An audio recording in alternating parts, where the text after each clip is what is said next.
C'est la question qu'il a posée. Qu'il a été Agressé. C'est ça la question. Oui. Pour avoir respecté sa parole. Je ne réponds pas à votre question parce que votre question... D'autres questions, maître. Monsieur le Président, quand vous êtes venu, vous avez dit clairement les élections, je les organise en 2009, je ne serai pas candidat. Jusque vers fin 2009, aucun acte n'était posé pour aller vers les élections. Et finalement, quand vous posez la question, si l'élection n'est pas organisée en 2009, est-ce que vous serez candidat? Vous vous fâchez. Il y a quelle différence entre l'élection organisée en 2009 et celle organisée en 2010? Pour quelqu'un qui ne veut pas se présenter, il y a quelle différence? Puisque je ne suis pas renvoyé devant le tribunal criminel pour des problèmes d'élection et de tout ce que vous êtes en train de dire, je suis là pour les faits du 28 septembre. Et pour des faits, je n'ai pas de réponse à cette question. D'accord, j'arriverai là-bas. Vous déclariez hier ici à cette audience, à cette barre, que la campagne pour votre candidature était menée par vos adversaires, notamment le général Sekouba Konaté, pour vous nuire. Je voulais savoir, en 2015, vous avez même précisé que c'était votre entourage. En 2015, est-ce que vous aviez le même entourage à Ouaga? Est-ce que vous aviez le même entourage à Ouaga en 2015? Bon, maître, j'estime que vous n'avez pas, il faut aider les familles qui sont victimes des 22. Une nouvelle fois, Monsieur le Président, vous n'avez pas à définir ma trajectoire. Répondez à la question, Monsieur Donc, Camara. cette question, je suis là pour les faits du 28 septembre, poser des questions précises sur les faits du 28 septembre. Ne soyez pas pressés. J'arriverai là-bas. Vous avez dit en 2009 que c'était l'entourage. En 2015, l'entourage n'était pas avec vous. Pourquoi vous avez enlevé la tenue pour vous présenter à l'élection? Est-ce que ce n'est pas la preuve que la campagne pour votre candidature n'était pas liée à votre entourage, mais votre amour propre pour le pouvoir, Monsieur le Président? Est-ce que ce n'est pas la preuve? Question provocatrice, je ne réponds pas à cette question. D'accord.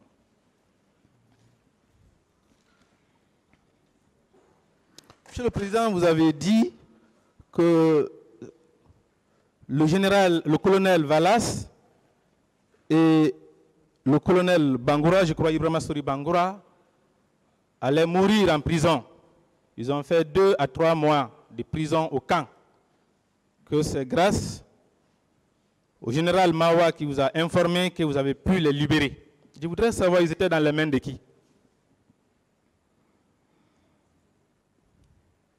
Ils étaient dans les mains de qui? J'ai déjà fini de parler, je ne reviens plus là-dessus, maître. Je n'ai pas compris. J'ai dit que j'avais déjà parlé de ça et je ne reviens plus là-dessus. Il n'y a pas de problème. Monsieur le Président, vous aviez déclaré le 28 septembre 2009 comme étant férié. Est-ce qu'il y avait un comité d'organisation? Comme c'était une journée mémorable, est-ce qu'il y avait un comité d'organisation de l'événement ou des festivités? J'ai été clair, j'ai dit que chaque chef a sa philosophie. Le 28 septembre, pour moi, comme tous les Guinéens, c'est le 28 septembre qui a conduit le pays à l'indépendance le 2 octobre. Pour moi, en toute sincérité, je voulais faire de cela une union. Parce qu'aujourd'hui, quand j'étais aux affaires, j'ai compris que Nous sommes là, assis sur des fibres politiques, ethniques. Monsieur le Président, est-ce qu'il y avait un comité d'organisation des festivités? Si vous ne voulez pas que je fasse les détails, je ne réponds pas alors à votre question. C'est vous qui avez demandé que les questions soient précises. Donc c'est une question, c'est pourquoi il continue à préciser sa question. Il veut savoir s'il y avait eu un comité d'organisation. J'avais bel et bien organisé ça. Est-ce qu'il y avait un comité d'organisation? C'est ce qu'il veut savoir. Des intellectuels que j'avais la liste et qui travaillaient déjà. Votre gouvernement avait des activités ces jours à l'occasion de cet événement. Est-ce que les activités étaient prévues? Ce n'est pas un problème de gouvernement. J'ai été très clair, ce n'est pas un problème de gouvernement. Il fallait faire appel aux intellectuels, aux gens qui connaissent l'histoire du pays. C'est dans ce contexte. Ce n'est pas un problème de gouvernement. J'ai compris. Alors, comme le gouvernement n'avait pas d'activité ces jours, le 28 septembre 2009, si les forces vives venaient au stade tenir librement leur meeting et revenir ou rentrer à la maison tranquillement, ça faisait quel mal? Mais je crois que c'est ce qui... Ça faisait quel mal, Monsieur le Président? Oui. C'est la question. Vous avez fini? Oui. C'est d'ailleurs ça. Et je crois que dans l'une des déclarations du Premier ministre, je crois, il a dit que tout était déjà fini. C'est ça d'ailleurs le problème. Semble-t-il que tout était déjà fini. Les gens avaient fini leur meeting, tout. Et c'est vers la fin qu'il y a eu ce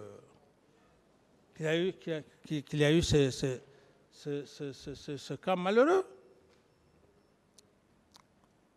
Donc ça veut dire qu'il n'y avait aucun mal que le meeting se tienne ces jours 28 septembre. Il n'y avait aucun mal. Il faut être de... Mais pourquoi vous avez demandé le report si vous saviez qu'il n'y avait aucun mal? Pourquoi vous avez demandé le report? Non, j'ai été clair.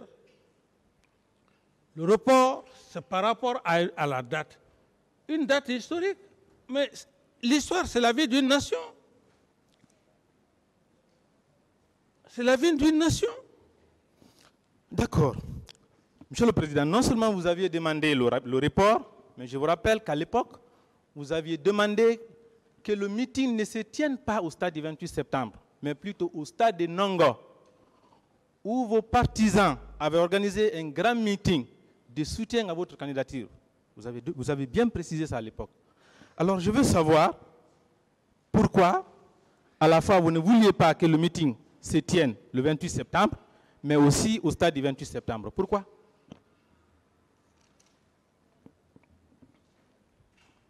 Pourquoi? Est-ce que ce n'est pas en prévision des massacres, pour ne pas que ces massacres-là aient lieu à une date historique et dans un stade historique? Est-ce que ce n'était pas en prévision de ça? C'est ma question, Monsieur le Président. Je ne sais pas comment vais-je m'expliquer pour que vous puissiez clairement me comprendre. Moi, j'ai donné ma motivation. Pourquoi? Le report, c'était par rapport à cette date historique. Parce qu'après tout, nous allons tous partir. Hein? Nous allons tous être rappelés, mais l'histoire reste l'histoire. D'accord. Monsieur le Président, en déclarant le 28 septembre 2009 férié, il n'y avait pas de circulation ces jours, il n'y avait pas d'embouteillage, chacun était resté à la maison. La circulation était aisée. Est-ce que ce n'était pas pour faciliter la circulation aux militaires et aux miliciens chargés de commettre les crimes au stade du 28 septembre? Est-ce que ce n'était pas pour ça? Mais pour faciliter la circulation, ce n'était pas pour ça? Vous confondez même votre question. Le 28 septembre, la date n'a pas été respectée. Comment est-ce que vous pouvez parler de circulation? Le 28 septembre a été entaché. Alors, qu'on me dise le motif pour lequel, si le 28 septembre n'allait pas avoir lieu, je peux mieux comprendre. Mais le 28 septembre même, on ne peut pas parler de circulation ici. Je veux dire qu'il n'y avait pas de travail. Donc, du coup, il y avait moins d'embouteillages, la circulation était libre et ça facilitait la tâche aux miliciens et aux militaires de circuler librement, ramasser les corps. Oui, mais ce même 28 septembre que nous sommes en train de parler, si les choses étaient respectées comme j'avais imaginé,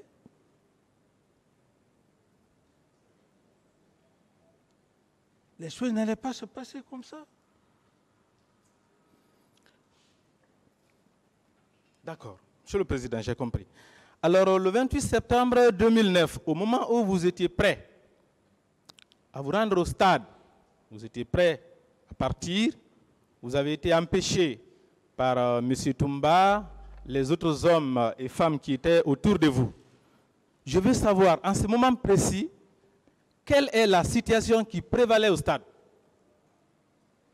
Je vais demander, est-ce que le meeting se tenait calmement en ce moment-là, ou bien les bérets rouges avaient déjà commencé leur tir en ce moment-là où vous avez voulu aller au stade?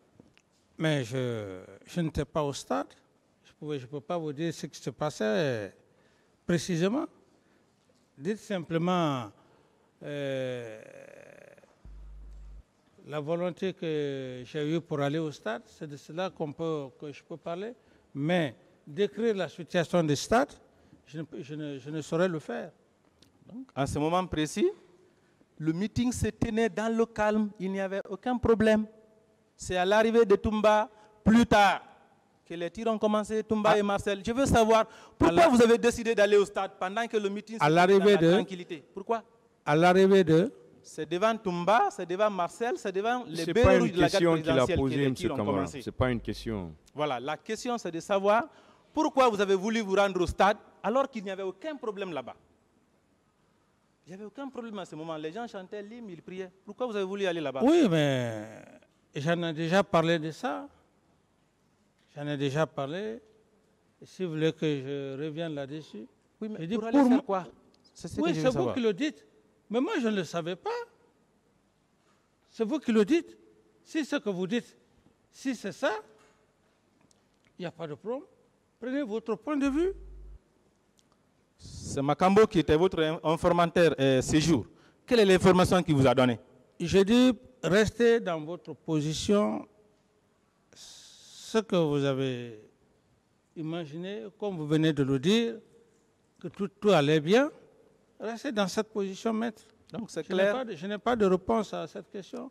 Voilà, vous n'étiez pas content que le stade soit ouvert, que le meeting se tienne. C'est pourquoi vous avez voulu partir là-bas. Ce n'était pas pour vous interposer parce qu'il n'y avait aucun problème. Ça, merci, Monsieur le Président. C'est vous qui le dites. Ce jour, qui a préparé le dispositif de sécurité qui devait vous accompagner au stade? Et je ne sais pas. C'est militaire quand même qui est venu vous dire, Monsieur le Président, la sécurité est prête, vous pouvez sortir pour aller au stade. Est-ce que je suis sorti? Vous me posez cette question. Je ne suis pas sorti. Vous êtes sorti, mais vous n'avez pas pu aller, mais vous êtes sorti. Tout était déjà prêt. Le dispositif était prêt. Vous étiez là, vous n'étiez pas là-bas, mais les éléments du dossier sont là, vous étiez prêt à partir. Mais je ne suis pas sorti. D'autres questions? Monsieur le Président, vous êtes sorti, mais vous n'avez pas été au stade, selon vous. Alors, votre cortège, le dispositif de sécurité qui était déjà prêt, les militaires qui le composaient, ils sont allés où? Ces militaires-là sont allés où? Mais celui qui est allé au stade, demandez-le.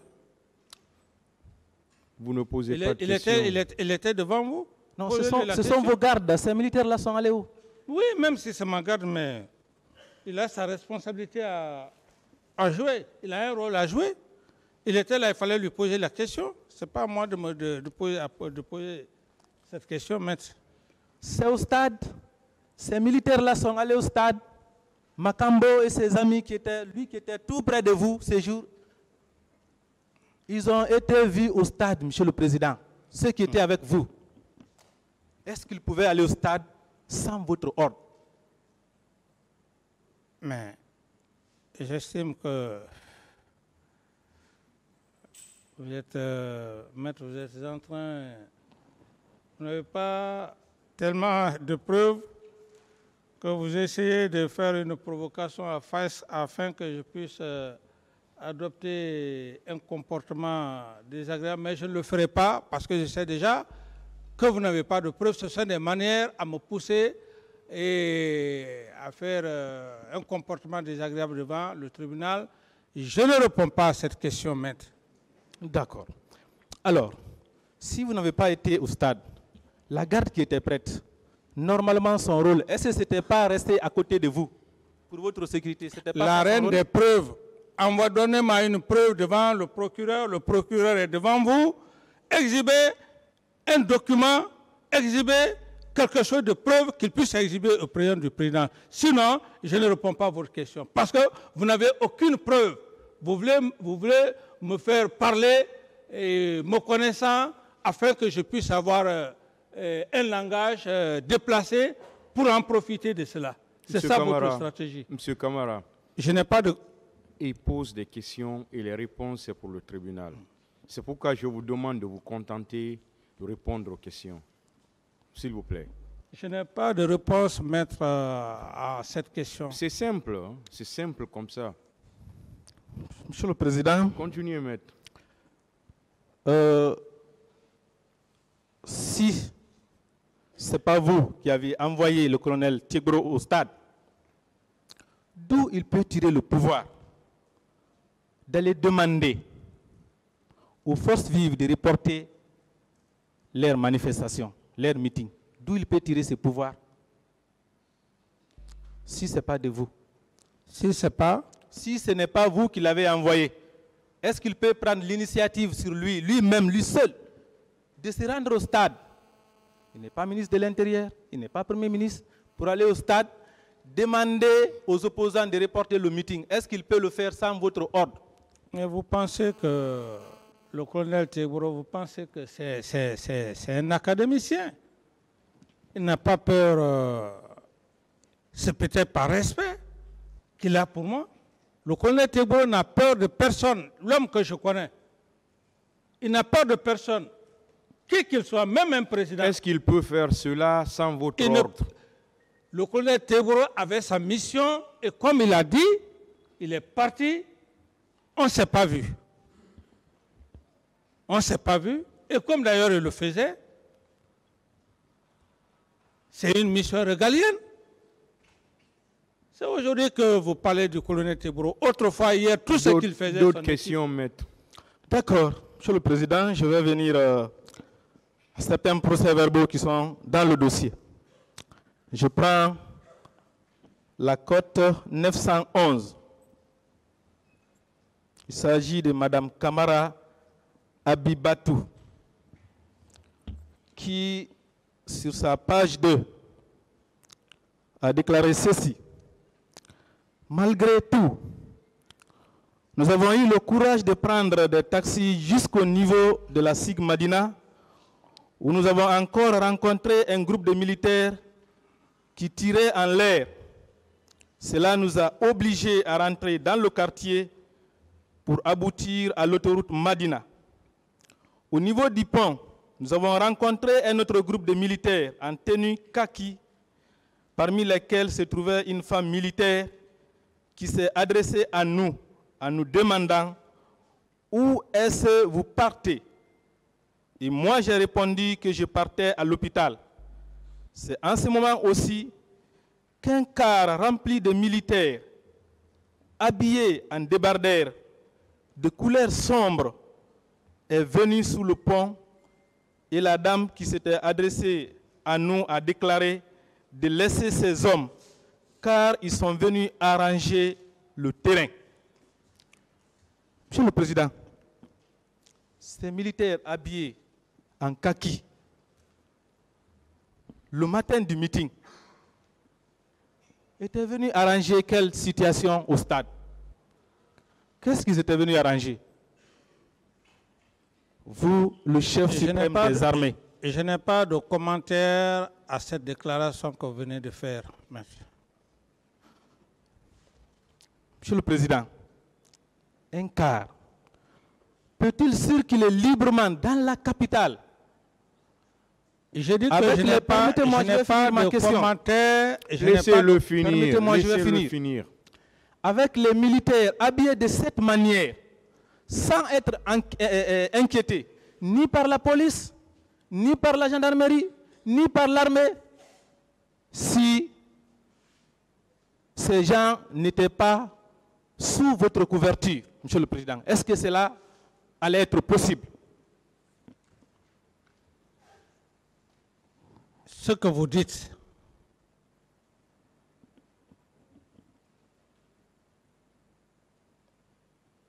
c'est une provocation. Je n'ai pas de réponse à cette question, maître. D'accord. Ça, c'était le matin. Est-ce que ce n'était pas pour infiltrer les manifestants, Monsieur le Président? Est-ce que ce n'était pas pour les infiltrer? Je dis bien, maître, votre stratégie, je les ai déjà, c'est pour que je puisse m'inciter à dire des choses que vous allez prendre contre moi. Je n'ai pas de réponse à cette question. D'accord. Je prends le procès verbal, code 11-25. Il s'agit de M. Mamadou Dulde Diallo, qui déclare ceci. Aux environs de 17 h, un groupe d'agents munis d'armes blanches est rentré dans l'hôpital d'Onka et nous a sommé de sortir pour nous tuer. Mais les femmes se sont opposées. C'est dans cette situation que le ministre de la Sécurité d'alors, Abdoulaye Cherif Diaby, est arrivé. Bon, c'est son erreur peut-être.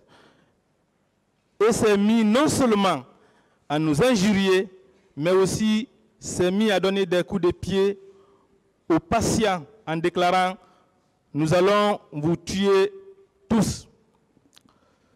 Monsieur le Président, est-ce que vous savez que c'est quand le ministre Cherif Diaby est sorti d'une rencontre avec vous qu'il est venu à l'hôpital? Est-ce que vous vous rappelez? Non. Vous ne vous rappelez pas? Non. Il ne vous a pas rencontré ces jours? Posez la question, votre question, maître. Monsieur le Président. Posez bien votre question. Est-ce qu'il n'a pas reçu les instructions de votre part? En faisant quoi? Quel genre d'instructions? Pour venir à l'hôpital malmener les personnes blessées. Et je vous précise une chose. Non. Permettez-moi, je vais préciser, je vais finir. Permettez-moi, Monsieur le Président. J'ai déjà dit, c'est déjà négatif. Je dis non par rapport à ce que vous dites. C'est pourquoi j'ai précisé, j'ai dit préciser l'instruction. Vous dites malmener, je dis non. Ça suffit largement. D'accord, je pose une autre question. Provocation que vous voulez faire. Vous avez répondu, vous avez répondu, je pose une autre question. Continuer. Quand il est sorti de la rencontre avec vous au camp Alpha Yaya, il est venu à l'hôpital d'Onka avec le béret rouge. Il est rentré à la morgue, les procès-verbaux en font foi. Il a chassé les gens qui étaient à la morgue, là où il y avait les corps. Ça, c'est quand il est sorti de la rencontre avec vous, Monsieur le Président. Ce n'est pas vous qui l'avez fait accompagner par ces bérets rouges dans l'intention de cacher les corps, de faire disparaître les corps? C'est la question, Monsieur le Président. Oui, mais maître, vous savez que M. Cherif, c'est un officier médecin assermenté. Et tout ce que vous dites, il a été très clair devant vous ici. Si vous avez quelque chose contre lui, par rapport à tout ce que vous dites, ce n'est pas moi qui vais parler à sa place. La question je ne lui vous ai est donné destinée, aucune M. Camara. instruction. Je ne lui ai donné aucune instruction d'aller malmener les gens. D'autres questions? D'accord. Monsieur le Président, après les tirs, quand vous avez appris que les bérets rouges ont encerclé le stade, ils ont tiré, est-ce que vous avez eu peur que le nombre de morts soit trop élevé? Est-ce que vous avez eu peur? C'est la question. Je n'ai pas entendu de tirs. Dites-moi simplement que quand vous avez appris que les bérets rouges ont tiré au stade, oui. Est-ce que vous avez eu peur que le nombre de morts soit trop élevé? Le nombre de morts dans... D'abord, dès qu'il y a mort, ça fait peur. Mais c'est naturel. Dès qu'il y a mort, ça fait peur. Vous vous imaginez un cas de mort?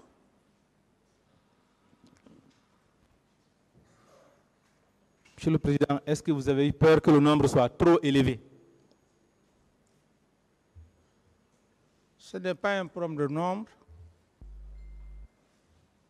Ce n'est pas un problème de nombre. D'accord. Je prends le PV. Code 889. Il s'agit de M. Ba Mohamed, qui déclare ceci. Étant dans ce désespoir, grâce à l'intelligence des 3 jeunes, nous nous sommes rendus à la morgue de Donka tout en empruntant l'autoroute. Arrivé à la morgue, effectivement, j'ai trouvé le corps de mon fils et constaté une perforation de balle au niveau de sa côte vers le dos. Aussitôt, j'ai sollicité au personnel de la morgue qu'on mette le corps à ma disposition. L'un d'eux m'a dit qu'il faut absolument qu'il soit enregistré avant tout enlèvement et de revenir le lendemain. Le lendemain, en répondant au rendez-vous contre toute attente, je trouve un barrage de bérets rouges qui empêchait le passage des gens tout juste près des rails. Voulant leur donner des explications relatives à la douleur dont je ressentais, leur chef a ordonné mon dégagement. À cette occasion, j'ai reçu un coup de crosse sur ma poitrine et je suis tombé. Monsieur le Président, voici le comportement des bérets rouges. Étant le commandant en chef des forces armées, nous sommes au lendemain des massacres du 28 septembre. Quelle instruction avez-vous donnée au commandant des camps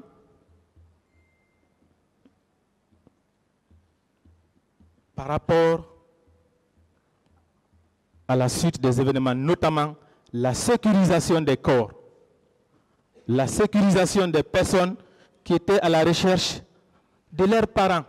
Quelle instruction avez-vous donnée?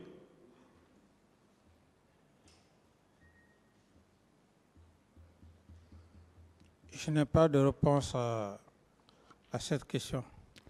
Monsieur le Président, est-ce que les bérets rouges peuvent aller en pleine journée mettre un barrage tout près de la morgue de Donka, un lieu public, en pleine journée, sans avoir l'ordre du pouvoir? Est-ce que cela est possible? Je n'ai pas de réponse à cette question. Merci, Monsieur le Président. Je continue. Je prends le PV 934. Il s'agit de M. Abdourahmane Baldé, qui déclare ceci. Oui, je dois ajouter qu'en allant à Donka, le véhicule de la Croix-Rouge à bord duquel nous étions avait été bloqué par le ministre Claude Pivy. Tous les occupants qui étaient des blessés ont été descendus du véhicule. Il nous a mis tous à genoux avec l'aide de ses compagnons militaires avant de crier sur nous et de nous injurier. Il nous a demandé si nous ne savions pas que Dadis Camara était le seul président de la République, tout en menaçant de nous déposer au camp Alpha Yaya. Monsieur le Président, pourquoi votre ministre de la Sécurité présidentielle va parler de votre nom en agressant, en arrêtant les personnes blessées s'il n'est pas ou il n'était pas en connivence avec vous? Est-ce que c'est possible? Je pense que M. Claude Pivi a été très clair avec vous ici. Si vous prenez des affirmations qui ne viennent pas de lui, et vous voulez que je puisse parler de cette déclaration, je n'ai pas de commentaire à faire par rapport à cette lecture que vous venez de faire. Monsieur le Président, ce ne sont pas à ces personnes seulement que le ministre Pivi a tenu ce genre de propos. Et il n'est pas le seul.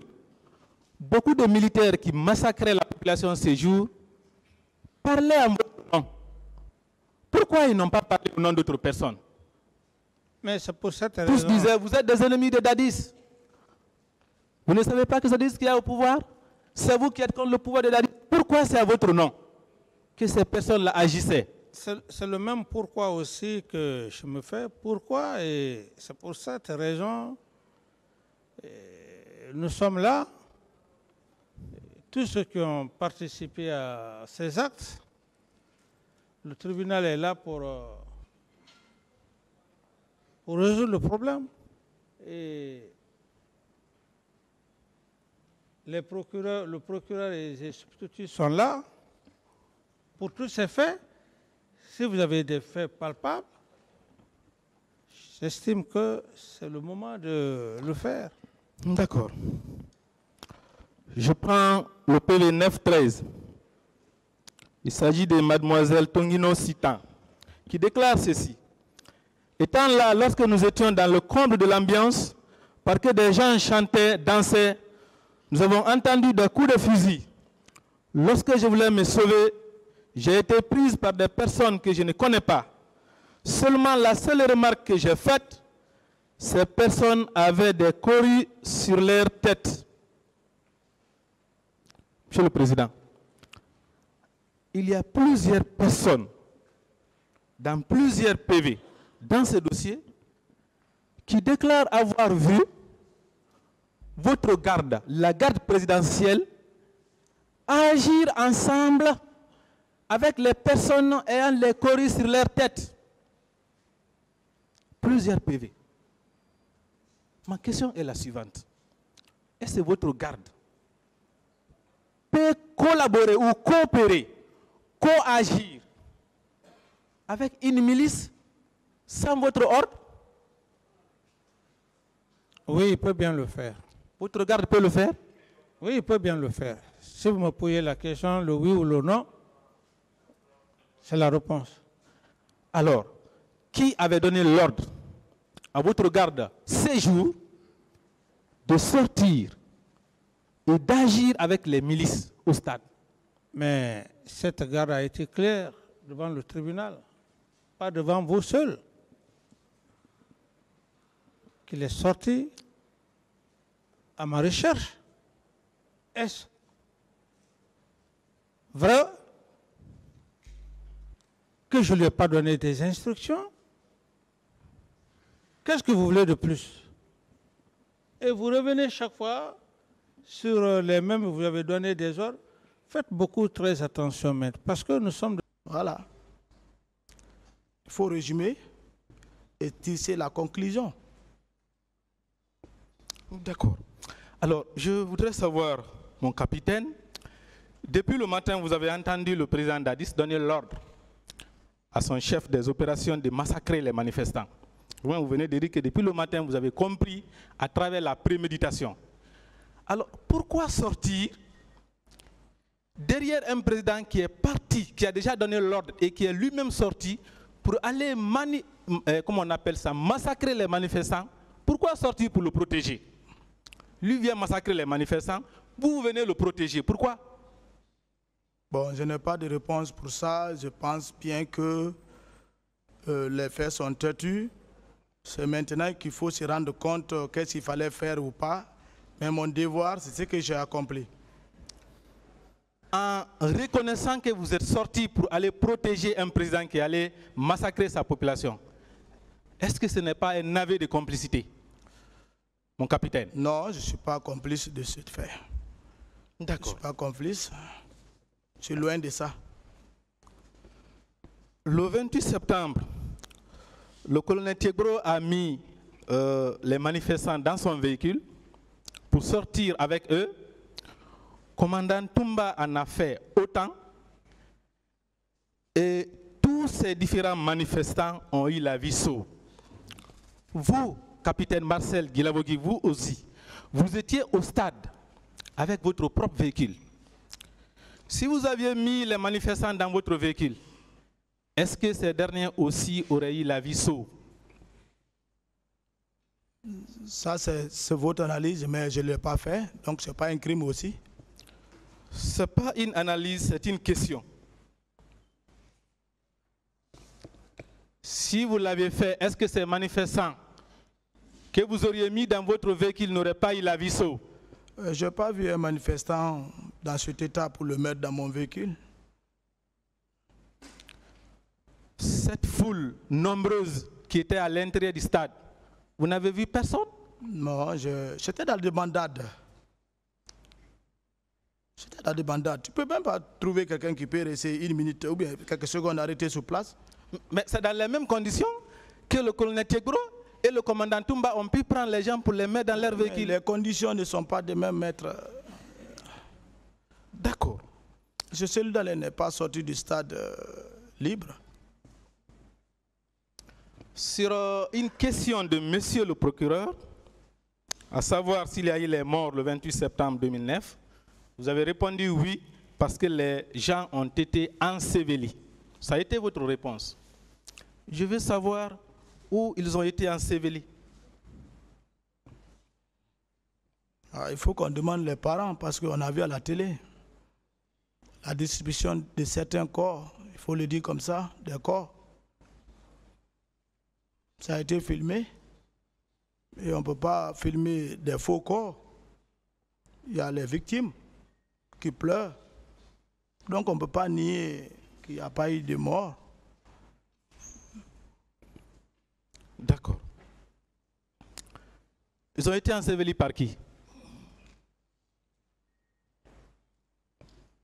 Maître, je crois que l'État a donné... Ça, ce n'est pas des questions à me poser. Je n'ai pas de réponse pour ça. Je n'ai pas participé à l'ensevelissement de ces corps. Mais ce que je sais, certains parents ont reçu les corps. Si d'autres n'ont pas reçu, c'est ce qu'on est en train de chercher. D'accord. À la clinique Ambroise, vous avez dit que vous avez voulu arrêter le colonel Thiegro, mais c'est le commandant Toumba qui vous a dissuadé. Est-ce que vous avez cherché à l'arrêter après la clinique? Je n'ai pas de réponse pour ça. D'accord.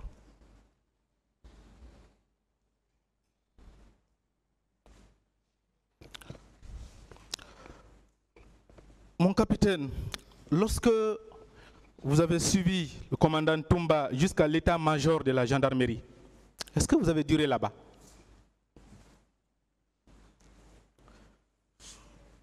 Bon, je ne pense pas avoir fait 1 minute là-bas. Hein.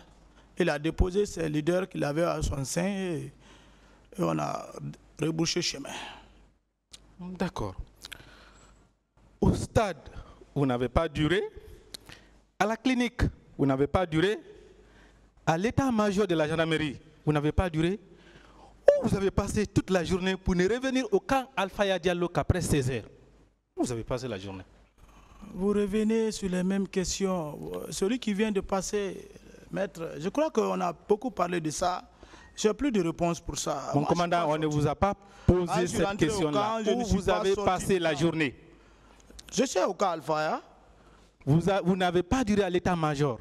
De l'état-major au camp Alpha Yaya Diallo, vous avez passé toute la journée sur la route? Mais bien sûr, où je vais aller? Pourquoi faire? Vous n'êtes pas passé par le camp Koundara? Maître, s'il vous plaît. Mon capitaine, c'est la question. Est-ce que vous êtes passé au camp Koundara? Non. D'accord. Est-ce que vous êtes passé au stade du 28 septembre? Bon, je ne pense pas. Vous ne pensez pas? Oui. Réfléchissez un peu. Non. D'accord. Mais quand même, vous avez conscience que vous avez laissé au stade du 28 septembre les enfants, les femmes, les hommes sous les balles. Est-ce que vous pouvez quitter comme ça l'état-major de la gendarmerie sans jeter un coup d'œil là-bas et continuer directement au camp? Mais est-ce que l'homme c'est qui possible? est devant vous, maître, est un subordonné. Je ne suis pas un chef d'état-major ou commandant, comment dirais-je, commandant de la gendarmerie ou police. Non, je suis qu'un seul subordonné. Qu'est-ce que je peux?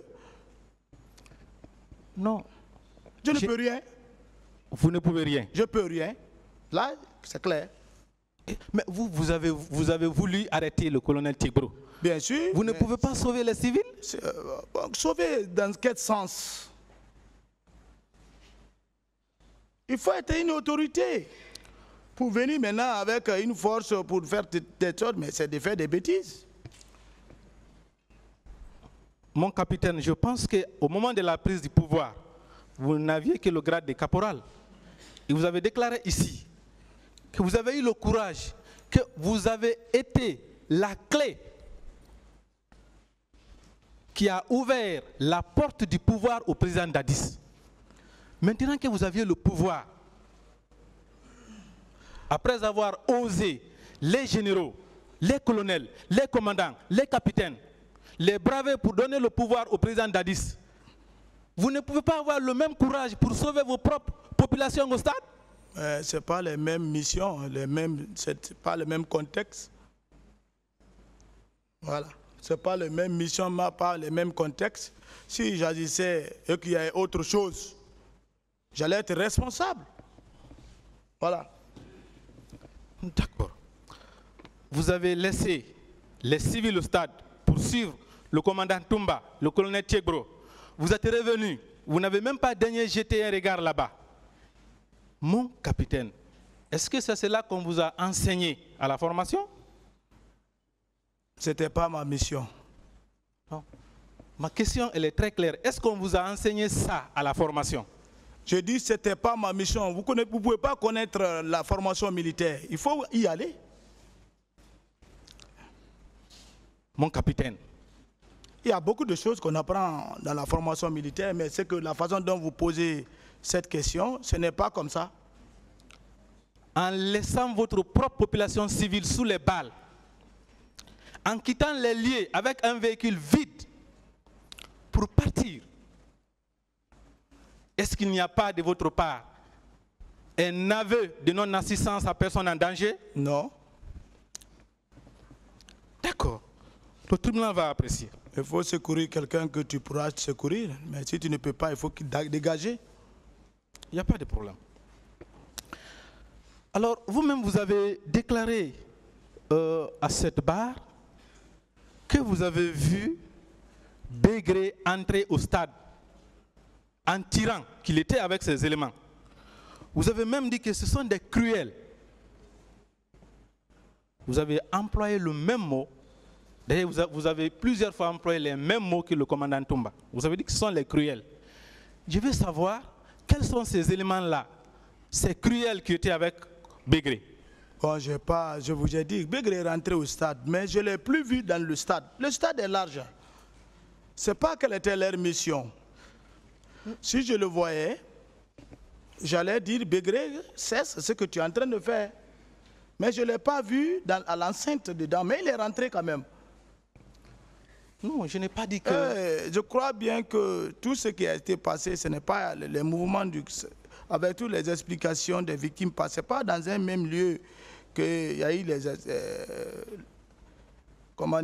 les dégâts. C'est tout autour au long à l'enceinte du stade.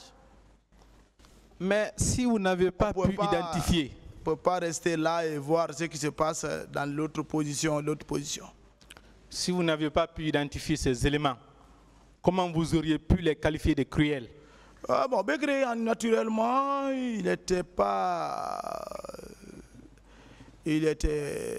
la folie de grandeur l'animait, c'est ça. C'est ce qui m'a poussé. Il a même giflé un journaliste ici, à la RTG, à la rentrée là-bas de Koundara. D'accord. Vous-même, vous dites que vous avez vu les cruels entrer au stade en tirant. Non, je n'ai pas dit j'ai vu des cruels. Ça, c'est votre mot. Mon capitaine, c'est votre mot utilisé à cette barre. Mais je n'ai pas dit que j'ai vu des cruels rentrer. C'est la phrase. Mais vous avez vu Begré et ses éléments, ce sont les cruels. C'est ce que vous avez dit. Alors, vous voyez les éléments qui sont cruels entrer au stade en tirant. Entre poursuivre ces éléments-là et les arrêter. Et pourchasser le colonel Tchegro qui avait les leaders dans son véhicule. Qu'est-ce qui était urgent? Si je voyais Begré, j'allais agir contre lui, mais je ne l'ai pas vu dans l'enceinte. C'est ce que je dis dans mes déclarations. D'accord. Vous avez aussi déclaré à cette barre que lorsque vous avez quitté le camp pour venir rechercher le président Dadis, avant d'entrer au stade, dès que vous avez vu un dispositif militaire, vous vous êtes dit que le président est là. Ce dispositif-là, est-ce que c'était le dispositif habituel de la garde présidentielle?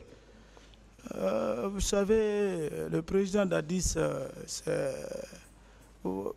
un homme de surprise. Il fait tout ce qu'il a besoin de faire. Il ne demande pas conseil à quelqu'un. Quand tu trouves un dispositif comme ça, et que le président lui-même est sorti, l'instinct te dit qu'il est là. Voilà.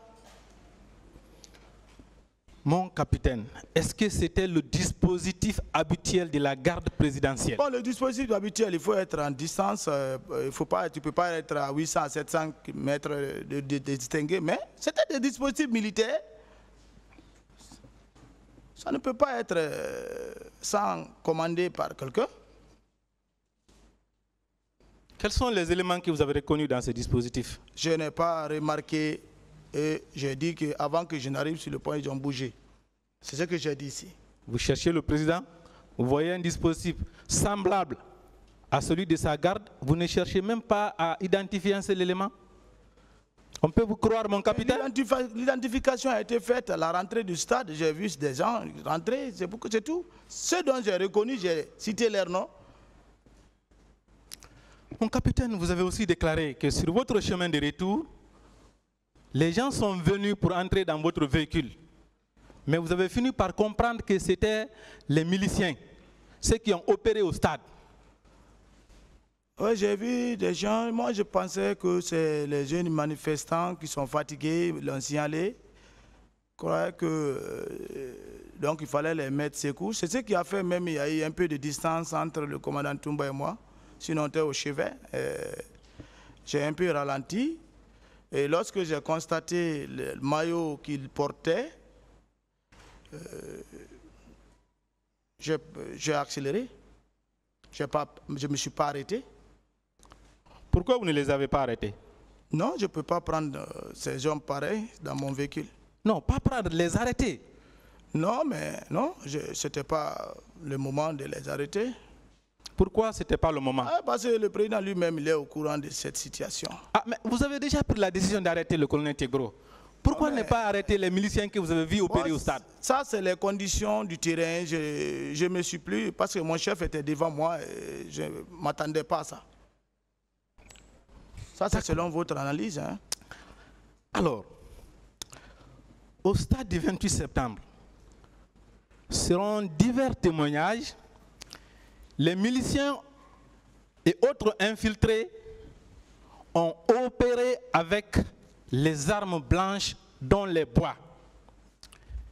Et il résulte de plusieurs déclarations que vous également, vous avez frappé les gens Donc, M. Sidya Touré, avec un bois, vous avez utilisé le bois, ou sinon les bois vous-même, M. Marcel Guilabogui, en utilisant les mêmes armes que les miliciens, est-ce que cela n'est pas la preuve que vous-même vous avez dirigé ces miliciens-là? Preuve. Déclaration qui est preuve. Vous dites bois? Est-ce que ce n'est pas la preuve non, vous dites, que c'est vous qui avez dirigé ces miliciens-là au stade? Vous dites un bois? Bois, oui. Moi, je ne suis pas un militaire qui prend du bois. J'ai beaucoup expliqué ça. Je crois que vous voulez revenir, que je dise d'autres choses. Moi, je n'ai plus de réponse pour ça. Le tribunal n'a apprécié. J'ai beaucoup parlé de ça. On ne fait que revenir en arrière. Personne ne vous ramène en arrière. Vous parlez de la normalité. Or, ce qui s'est passé au stade du 28 septembre, ce jour était hors de toute normalité, selon diverses sources. Beaucoup de militaires ont utilisé les armes blanches ces jours-là, M. Marcel, dont vous. Non, moi je ne marche pas avec armes blanches. D'accord. Quand vous êtes revenu au camp Alpha Yaya Diallo, là aussi, selon plusieurs éléments du dossier, il y a eu des tirs sur la route de Prince. Les miliciens quittaient le camp Alpha Yaya pour aller attaquer les habitants. Est-ce que vous avez constaté cela? Moi, je n'ai pas vu ça. C'est ici que j'ai appris ça. Hein. Même les tirs, vous n'avez pas entendu? Non, tirs, non. Je n'ai pas entendu de tirs. D'accord. De ce que vous déclarez là. Alors, je voulais savoir, je ne suis pas loin de finir. Vous étiez au stade. Le commandant Toumba était au stade. Le président a donné l'ordre d'arrêter le commandant Toumba. Pourquoi pas vous? Ah, je ne sais pas, il n'a qu'à poser cette question au président Dadis. S'ils ont entamé d'arrêter Toumba, peut-être après Toumba, c'est finir avec moi. Et c'est ce plan qui n'a pas réussi. C'est pourquoi la vérité est en train de clasher. Je n'ai pas compris. Vous avez dit avec vous, arrêtez Toumba avec vous? Je dis, oui. Selon votre déclaration, on finissait avec Toumba. Peut-être c'était avec les tours de Marcel. Mais c'est ce qui n'a pas marché à leur niveau. Mais le commandant Toumba dit que vous-même vous avez été mis dans le plan pour son arrestation à cette barre. Non. Il vous a cité, son chauffeur, je crois un certain Jeannot, que vous avez été mis dans le plan pour l'arrêter. Il a déclaré ça ici? Je n'ai pas entendu ça. Il a déclaré ça, c'est vérifiable, mon capitaine. Je n'ai pas entendu ça, ne dites pas, je n'ai pas entendu ça. D'accord.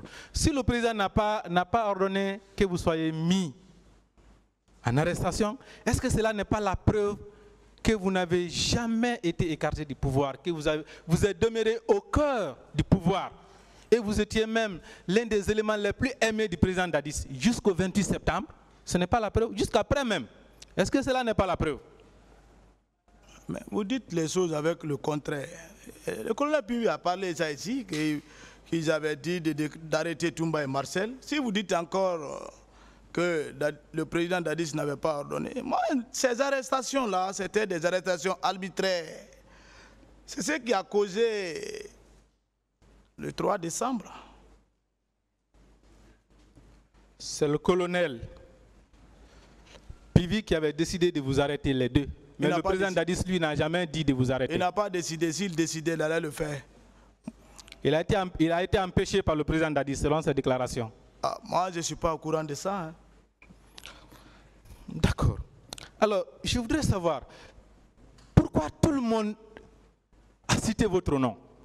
C'est M. Marcel qui a frappé, c'est M. Marcel qui a donné les coups, c'est M. Marcel qui est venu avec un groupe de bérets rouges piller la pharmacie à l'hôpital d'Onka. C'est M. Marcel qui est venu avec un groupe de bérets rouges pour sortir les victimes, pour faire disparaître les corps à partir de la morgue de l'hôpital d'Onka. Pourquoi tout le monde parle de votre nom, pas les autres militaires? En tout cas, pas plus que vous. Pourquoi c'est vous toujours? Pourquoi? Aucune victime n'a dit ici Marcel a dissimulé un corps. C'est vous qui déclarez maintenant. Nous avons plusieurs éléments ici selon lesquels vous êtes venu avec un groupe de bérets rouges à l'hôpital d'Onka. S'il vous plaît. Vous savez, maître, nous sommes devant l'histoire avant tout. Vous êtes un avocat, ne commentez pas et ne dites pas ce qui n'a pas été dit. Je suis là, nous sommes presque dans combien de mois? Aucune victime n'a dit que Marcel a dissimulé un corps. N'englobez pas les choses et mettez sur ma tête. Le tribunal n'a qu'à apprécier de ce que vous dites. Mon capitaine, vous avez été formellement identifié à l'hôpital Donka, à la tête des bérets rouges qui sont venus là-bas. Non, ce n'est pas moi. Je n'ai jamais été à l'hôpital Donka, ni à l'hôpital Niasiti, qui ce sera pour quiconque mission concernant le cas du 28 septembre. Moi, Marcel, qui suis devant vous, ce n'est pas Marcel et ça ne ressemble pas à Marcel. D'accord. Alors, je voudrais savoir, mon capitaine, dans votre plan, le 28 septembre 2009, est-ce qu'il était prévu de prendre les manifestants et de les amener au camp Koundara? Est-ce que c'était prévu? Je n'ai pas de réponse pour ça. Moi, je n'ai pas de plan pour le 28 septembre. Je n'étais pas informé. Pourquoi vous avez déclaré au stade du 28 septembre que feu Jean-Marie Doré devrait être amené au camp Koundara? Lisez bien. Moi, le feu Jean-Marie, il est confus. Il parle d'Inimo dans son procès verbal. Moi, je ne peux pas faire une émission avec l'Inimo. Vous connaissez l'Inimo? Moi, je suis de Massanta avant tout. L'Inimo, ça, c'est les rebelles. L'Inimo, ce n'est pas les militaires de l'armée guinéenne. Et l'Inimo a pris fin depuis l'avènement de la rébellion. Il ne faut pas venir commenter ton procès verbal avec des mots pour toujours recharger. Non. Non. Mon capitaine feu Jean-Marie Doré était une personnalité particulièrement licite. Je le sais. Il ne peut pas se tromper. Mais ils ont dit des contre-vérités ici. Que le peuple a failli mettre le feu. Il a voulu mettre le feu dans le pays. À la transition, j'étais en prison. L'eau est empoisonnée. Le pain est empoisonné. Il y a eu des chaos à l'intérieur du pays, dans les différentes préfectures pour ça. Vous ne pouvez pas dire le contraire. Mon capitaine. Et c'est pourtant, ils sont des responsables. Maintenez-nous dans la salle d'audience. Je suis dans la salle. On parle du feu l'honorable Jean-Marie. Mon capitaine, je vous lis ce petit passage de sa déclaration. Un des soldats a dit à Marcel Guilabogui, je lui loge 2 balles dans la tête et on continue. Marcel a répliqué de ne pas le faire et que je serai conduit au camp Koundara pour y être égorgé. C'est votre déclaration? Non, oui ça ce n'est pas moi. Ça, c'est des fausses déclarations. C'est les contre-vérités. Mon capitaine, un soldat dit à Marcel, mon capitaine, des femmes ont été enfermées au camp Koundara durant des semaines où elles ont été soumises à des os de la cruauté. Mon capitaine, si vous n'étiez pas mêlé à ça, est-ce que vous auriez dit qu'il faut amener feu Jean-Marie Doré là-bas, si vous n'étiez pas mêlé à ces plans-là? Moi, je ne suis pas mêlé. Je ne suis pas commandant du Koundara pour emmener un élément à Koundara. Voilà. Koundara, non? Tous ceux qui ont passé ici, demandez-les. Même les victimes qui ont annoncé qu'ils étaient à Koundara. Non? Moi, c'est ici que j'ai appris tout ça. C'est ici. On ne peut pas contrôler tous les camps. Hein? Donc le camp Koundara était incontrôlable? Mais c'était sous le contrôle de son chef qui rendait compte à son président.